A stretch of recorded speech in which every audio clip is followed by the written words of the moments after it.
mendengarkan pengajian ustadz, bisa bersilaturahim kongko-kongko, duduk-duduk minum kopi macam dulu. Yang penting mau disuntik insya Allah selesai. Tiba-tiba keluar headline, judul berita besar, sudah 2 kali vaksin tetap positif COVID. 15 Maret 2021 jpnn.com. Apa maknanya? Ternyata disuntik dia pagi, petang dia kena. Apa sebabnya? Karena virus COVID bermutasi. Dia berkembang biak, dia terus berkembang, dia tidak berhenti. Orang yang sudah vaksin, kata Pak Dokter, hanya menambah kekebalan tubuh, tapi untuk menangkis sama sekali tak ada yang menjamin. Berapa banyak dokter, kepala daerah sudah vaksin, kena juga. Lalu apakah lantas kita tidak vaksin? Yang meyakini bahwa vaksin itu dari babi, sampai kapanpun babi itu tetap haram. Memakan babi haram, pakai babi haram. Tapi ada saatnya memakai babi jadi boleh. Kapan? Terjebak di dalam hutan, makanan tidak ada, pilihan cuma 2, babi atau mati. Tak boleh kita pilih mati, karena kata Allah, la tulqu bi aidikum ila tahlukah, jangan jerumuskan dirimu ke dalam kebinasaan. Boleh memilih babi, akhaffud dararain, kalau memang mudaratnya lebih ringan. Tidak ada paksaan. Berpendapat dengan pendapat sendiri akan menyesatkan. Maqaba man istasyara wa ma nadima man istakhara. Tidak akan sia-sia orang yang mau meminta pendapat orang lain, dan tidak akan menyesal orang yang mau bermusyawarah. Wa amruhum syura bainahum, orang beriman bermusyawarah, minta pendapat orang yang tahu. Fas'alu ahla dzikri, tanya orang yang tahu. In kuntum la ta'lamun, kalau kamu tidak tahu. Adakah titik terang di tengah kegelapan ini? Orang yang memandang titik terang hanya orang yang bersama dengan Allah. Kalau mengharapkan vaksin, tak dapat diharapkan. Berharap kepada dokter, dokter pun mati juga.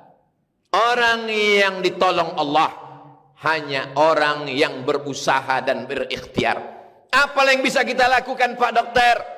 Tetap pakai masker, karena virus sampai hari ini belum bermutasi masuk ke telinga.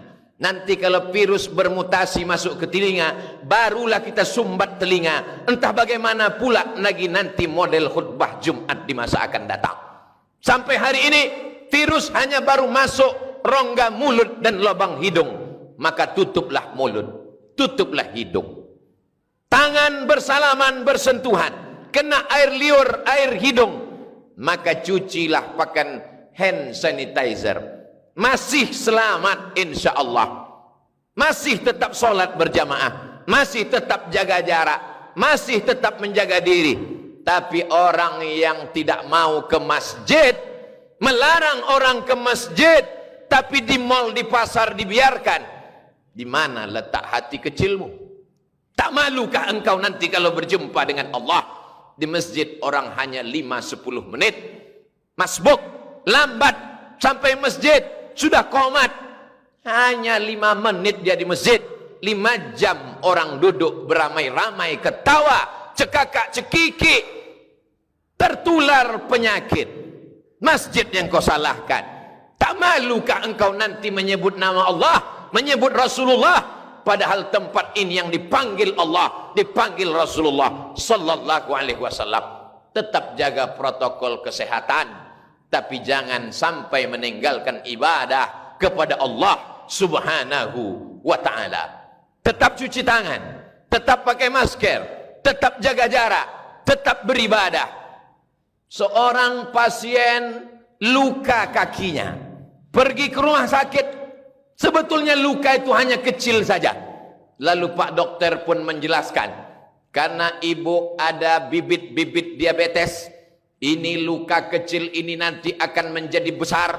Kalau luka ini sudah besar menjadi akut, menjadi parah, maka kaki akan dipotong, diamputasi. Akhirnya si pasien berpikir pagi, petang, dan malam. Gula darahnya jadi naik, tekanan darahnya menjadi naik, jantung koronernya kumat, darahnya pun kumat.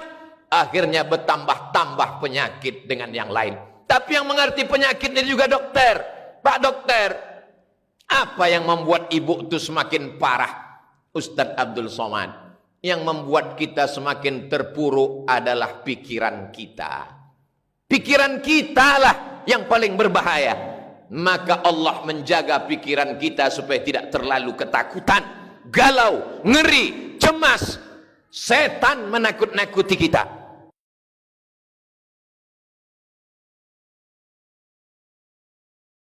Maka bagaimana caranya? Orang yang berzikir mengingat Allah, memperbanyak bersolawat, maka insya Allah dijaga Allah pikirannya. Kalau sudah pikirannya terjaga, hatinya terpelihara. Kalau sudah hatinya terpelihara, imunnya kuat. Kenapa imunnya kuat? Karena imannya kuat. Kalau imunnya kuat, maka virus COVID tak akan dapat menyerangnya. Kenapa Ustadz mati? Kenapa Kiai mati? Kenapa Buya mati? Lan tamuta nafsun. Orang tidak akan mati qabla an tastakmila rizqaha wa ajalaha. Orang tak akan mati sebelum rezekinya penuh, sebelum ajalnya penuh. Andai orang yang kena COVID itu tidak kena COVID dan dia duduk pagi minum teh, batuk dia, maka dia tetap akan mati juga. Kuatkan akidah. Tapi kita bukan Jabariyah. Jabariyah berserah kepada takdir, tidak pakai masker, tidak cuci tangan, tidak menjaga jarak. Kalau tak mati kata Allah maka tak mati. Itu bukan Ahlus Sunnah. Ahlus Sunnah tetap berikhtiar, cuci tangan, pakai masker, jaga jarak, tetap berinteraksi. Kena juga, berarti kita mesti mengamalkan rukun iman yang keenam. Antu'mina billah, beriman kepada Allah, bil qadari khairihi wa syarrihi, dengan takdir baik dan takdir buruk. Banyak orang beranggapan karena sudah tua mati, beruban mati, sudah tua mati, lalu dia mengambil kesimpulan kalau tua mati. Kesimpulannya salah. Dari mana salah?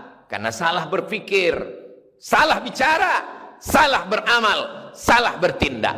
Mati tak menunggu tua, mati tak menunggu sakit. Berapa banyak bayi yang baru lahir sehat walafiat mati. Kalaulah dikatakan badan sehat membuat orang tak mati, coba hitung berapa banyak orang mati habis senam pagi, habis jogging mati. Kalaulah dikatakan mati menunggu tua, berapa banyak ulama muda, ustadz muda, artis muda, pejabat muda mati. Kematian milik Allah. Lalu kenapa sampai hari ini kita masih hidup? Berapa banyak orang menduga kita sudah mati, dan berapa kali kita melewati momen-momen hidup dikatakan orang mati tapi tak mati. Alladzi khalaqal mauta, Allah yang menciptakan mati, wal hayata, Allah juga yang menciptakan hidup. Untuk apa dibuatnya ada hidup ada mati? Liyabluwakum ayyukum ahsanu amala, untuk menguji kita siapa di antara kita yang masih beramal. Lalu bagaimana dengan saudara-saudara, tetangga, kawan, sahabat, handai tolan, kawan sekantor, kawan satu sekolah, satu alma mater, mati mereka. Uzkuru mahasina mautakum, sebutkan kebaikan-kebaikan mereka. Andai ada cacat aib buruknya, andai benar kau sudah ribah, andai salah kau salah 2 kali, ribah sekali, fitnah sekali, sebutlah baik-baiknya. Kenapa mereka mati? Ajalnya sudah sampai, rezekinya sudah penuh. Sebelum COVID itu ada, sebelum virus COVID-19 itu lahir, Allah sudah menuliskan takdir untuk dia. Tapi kita tetap berusaha dan berikhtiar. Itulah beda antara Jabariyah, Qadariyah dengan Ahlus Sunnah wal Jamaah. Mesti kembali kepada agama. Yang punya bisnis tumbang. Orang pergi haji dan umrah, hari ini tak dapat berangkat ke tanah suci. Ustadz Somad, satu-satunya bisnis yang tetap bisa hari ini khusus untuk pariwisata, hanya bisnis menyelam. Kenapa begitu, Pak? Karena COVID belum bisa masuk ke dalam air. Tapi orang untuk menyelam mesti naik pesawat. Sebelum naik pesawat dia akan rapid test, swab. Ada kekhawatiran jangan-jangan barang yang dipakai barang bekas, walaupun oknum yang melakukan 0, sekian persen, tapi orang tetap ketakutan. Dia akan masuk hotel, dia tidak jamin anduknya, spraynya, orang ketakutan. Bisnis pariwisata tumbang.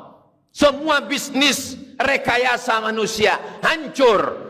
Satu-satunya bisnis yang tetap bertahan hanya bisnis milik Allah Subhanahu wa taala. Kelapa sawit harga tetap normal. Kelapa bulat harga malah naik. Buah pinang tak terpengaruh sama sekali. Itulah makanya orang yang mengamalkan sunnah bertani, bercocok tanam, dia akan tetap istiqomah. Tetap istiqomah bukan saja imannya, tapi perbuatannya memakmurkan muka bumi Allah. Perdagangan yang didasarkan pada niat lillah tetap bertahan. Kenapa pedagang-pedagang tetap eksis padahal pembelinya sudah tidak ke pasar lagi? Kami masih punya usaha online, Pak Ustadz. Mereka tetap membeli dengan berbagai cara. Jangan putus asa dari rahmat Allah. Lau tawakkaltum 'ala Allah haqqa tawakkuli. Kalau kau benar-benar bertawakal kepada Allah sebenar-benar takwa, la razaqakum kama ruziqat thair. Allah beri kau rezeki seperti rezeki seekor burung. Taghdu khimasan, pergi dari sarang, terbang di waktu pagi dalam keadaan perut kosong.